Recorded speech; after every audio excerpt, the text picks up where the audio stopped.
कुरकुरीत खा आणि उपवास धरा किंवा उपवास साजरा करा. यंदाच्या महाशिवरात्रीसाठी ना आपण आज खास हायजेनिक आणि ताजे बटाट्यापासून आहे ना घरातच चिप्स तयार करणार आहे. तर हर हर महादेव.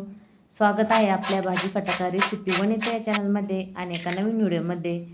तर बघा इथं एकदम कुरकुरीत म्हणजे विकतच्या चिप्सपेक्षाही छान असे आपले चिप्स तयार झालेले आहे.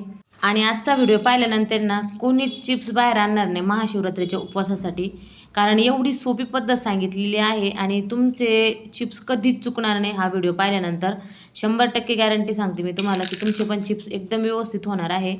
आणि बाहेरचे चिप्स आहे ना आपण हे जवळजवळ 70 ते 80 रुपये लागतात हे चिप्स घेण्यासाठी. फक्त 3 बटाट्यामध्ये आपण एवढे चिप्स तयार केलेले आहे. पावशेर इतके चिप्स भरलेले हे, म्हणजे 250 ग्राम चिप्स भरले.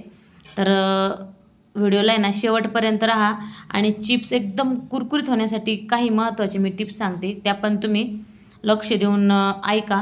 तर व्हिडिओला सुरुवात करूया. इथं बघा फक्त 3 बटाटे घेतलेले आहे, जास्त बटाटे पण नाही घेतले आणि हे ज्या मीडियम साईज आहे, जास्त मोठे पण नाही आणि छोटे पण नाही. बटाटे स्वच्छ धुवून घेतले. त्यानंतर किसणीने आपल्याला आहे ना चिप्स तयार करून घ्यायचे. त्याचे सालटे काढायचे नाही, म्हणजे जीवरची साल आहे ना आपल्याला साल काढायची नाही बटाट्याची. ही पहिली टिप्स लक्षात ठेवा. सालीसकटच चिप्स पाडून घ्यायचे. तर इथं सगळे चिप्स पाडून घेतले.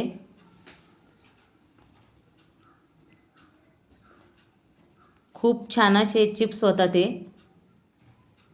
त्यानंतर आहे ना धुवून घ्यायचे चांगले, जेवढे धुता येईल ना 3 ते 4 पाण्याने धुवून घ्यायचे. बटाट्यामध्ये जे स्टार्च असतं ना ते सगळे निघाले पाहिजे, त्यामुळे आहे ना बटाटे 3 ते 4 पाण्याने तर धुतले ना तरी चालेल.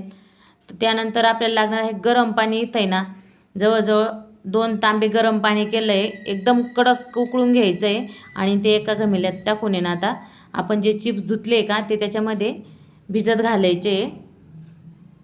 आता ह्या पाण्यामध्ये मीठ वगैरे काहीच घालायचं नाही, फक्त गरम पाणी घालायचं आणि चिप्स सोडून द्यायचे त्याच्यामध्ये आणि झाकण ठेवून द्यायचं आहे. ही एक महत्त्वाची टिप आहे जास्त कुरकुरीत होण्यासाठी आणि अजिबात तेलकट होत नाही चिप्स आपले, त्यासाठी ही पण टिप लक्षात ठेवा. गरम पाण्यामध्ये कधी पण चिप्स आपल्याला भिजत ठेवायचे 10 मिनटासाठी. तर 10 मिनटानंतर बघू शकता इथं छान आपले चिप्स पण भिजले, म्हणजे शिजल्यासारखे झाले. आणि एका आता चाळणीमध्ये काढून घेऊ. चाळणी नसेल तर तुम्ही एखाद्या कापडावरती पसरवली तरी चालेल, किंवा तोपर्यंत एकीकडे ना तेल गरम होण्यासाठी ठेवायचं आहे, म्हणजे जास्त वेळ जाणार नाही. याला काय आता जास्त अजिबात उपसल्यानंतर आहे ना काहीच वेळ लागत नाही चिप्स करायला. पण थोडेसे पांगून ठेवायचे चाळणीमध्ये, म्हणजे पाणी जे आहे ना ते थोडंसं निथरून जाईल. तसं काही प्रॉब्लेम होत नाही पाणी जरी असलं तरी, पण थोडंसं पाणी निथरून जाईल अशा पद्धतीने पांगून टाकायचे चाळणीमध्ये. एकीकडं लगेच तेल गरम होतं तोपर्यंत. गरम पाण्याने काय होतं, जे चिप्स आहे ना ते एकदम कुरकुरीत होतात आणि तेल अजिबात त्याला सुटत नाही. तर इथं सगळे आता चाळणीमध्ये पसरून घेतले आणि कापडावर जर टाकले ना तर फक्त टाकायचे आणि लगेच म्हणजे सुती कापडावर पसरायचे. तेल पण छान कडकडीत झालं आहे.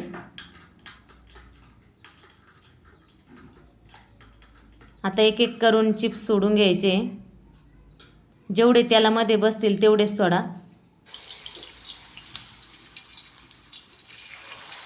गॅस फुलच ठेवायचा आहे, अजिबात इथं गॅस कमी जास्त करायचा नाही.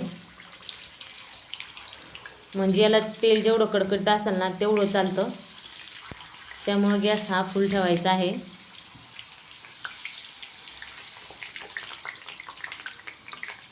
तोपर्यंत काय करायचं, एका वाटीमध्ये 1 चमचा मीठ घ्यायचं आहे आणि त्याच्यामध्ये 2 चमचे पाणी घ्यायचं आहे आणि ते चांगलं मिक्स करून घ्यायचं आहे, म्हणजेच मिठाचं पाणी तयार करायचं आहे. मिठाचं पाणी पण लागणार आहे आणि हलवत राहायचे चांगले.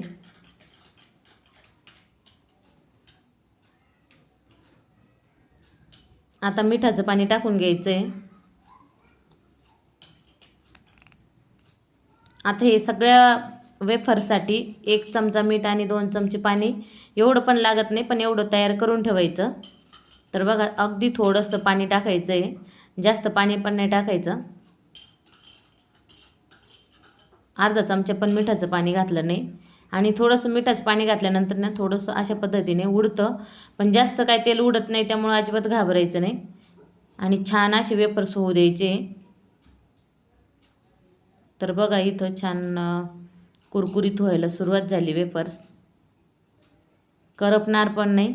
आणि पूर्णपणे आता तेलाचे जे बबल्स आहे ना ते पूर्ण बसले, म्हणजे वेफर्स पण आहे ना ते छान असे बसले का तेव्हाच आपले काढून घ्यायचे.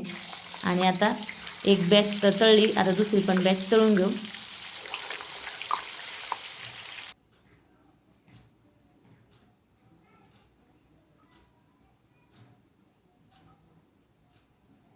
तर अशाच पद्धतीने आता सगळे वेफर्स आपल्याला तळून घ्यायचे. व्हिडिओ ना इथपर्यंत जर आवडला असेल ना तर व्हिडिओला लाईक करा, शेअर करा आणि कमेंट पण करा. आणि महाशिवरात्रीला आहे ना खरोखर तुम्ही अशा पद्धतीचे वेफर्स जे आहे ना ते घरातच तयार करा. म्हणजे महाशिवरात्रीलाच नाही तर कधीही तुम्ही एरवी करू शकता. जेव्हा तुम्हाला वेफर्स खायचे असेल ना तर विकतचे आणल्यापेक्षा ना आपण 5 रुपयाचे जर पॅकेट आणलं ना त्यामध्ये मोजून 6 ते 7 वेफर्स असतात. पण आपले एका बटाट्यामध्ये जवळजवळ आहे ना आपण 20 ते 25 रुपयाचे वेफर्स तयार करू शकतो.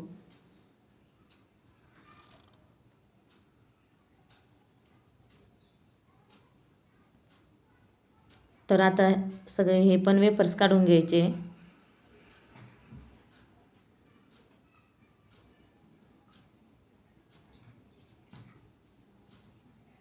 जर तुम्हाला आणखी कुरकुरीत करायचे असेल ना तर काय करायचं आहे, म्हणजे उपवासासाठी जर वापरणार नसणार ना तर कॉर्नफ्लॉवर असताना ते थोडंसं बटाट्याच्या जे स्लाईड्स आपण बनवलं आहे का त्याच्यावरती टाकायचं आणि तळायचे, म्हणजे आणखीनच जास्त कुरकुरीत होतात. पण आता हे उपवासासाठी करणार आहे त्यामुळं कॉर्नफ्लॉवरचा आपण इथं अजिबात वापर केलेला नाही आहे. आणि इथं सगळे वेफर्स तयार झालेले आहेत तळून. तर फक्त 3 बटाट्यामध्ये आपण पाहू शकता तुम्ही भरपूर असे वेफर्स तयार केले. आणि आता आणखीनच चव वाढवण्यासाठी ना मीठ तर घातलं आहे, पण आपण याच्यामध्ये आणखीन आता थोडंसं लाल तिखट घालू. थोडेसे तिखट पण छान लागतात त्यामुळे थोडंसं लाल तिखट घालायचं आहे. आणि मुलं जर खाणार असतील तर नाही घातलं तरी चालेल.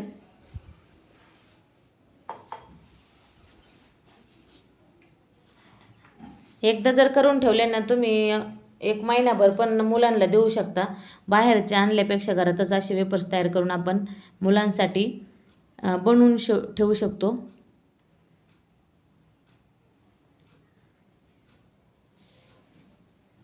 आणि आवाज ऐकू शकता तुम्ही इथं.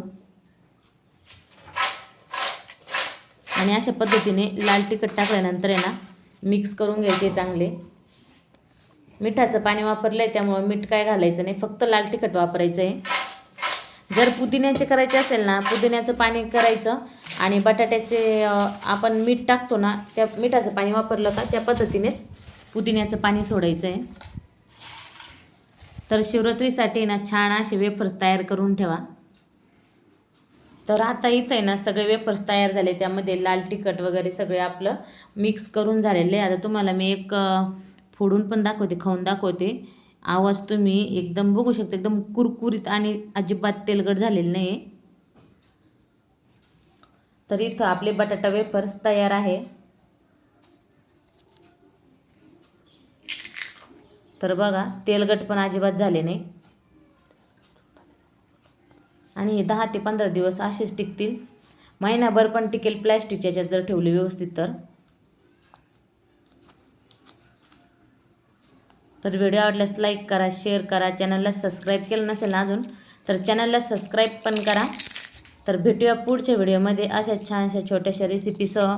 आणि सगळ्यांनी मागच्या व्हिडिओला छान असा सपोर्ट केला आहे आपल्या टोमॅटो सॉसच्या आणि लिंबाच्या लोणच्याच्या त्याच पद्धतीने ह्या पण व्हिडिओला छान असा सपोर्ट करा. आणि जास्तीत जास्त जेवढा तुमच्या मैत्रिणींपर्यंत हा व्हिडिओ शेअर करता येईल तेवढा शेअर करा. तर भेटूया पुढच्या व्हिडिओमध्ये. धन्यवाद.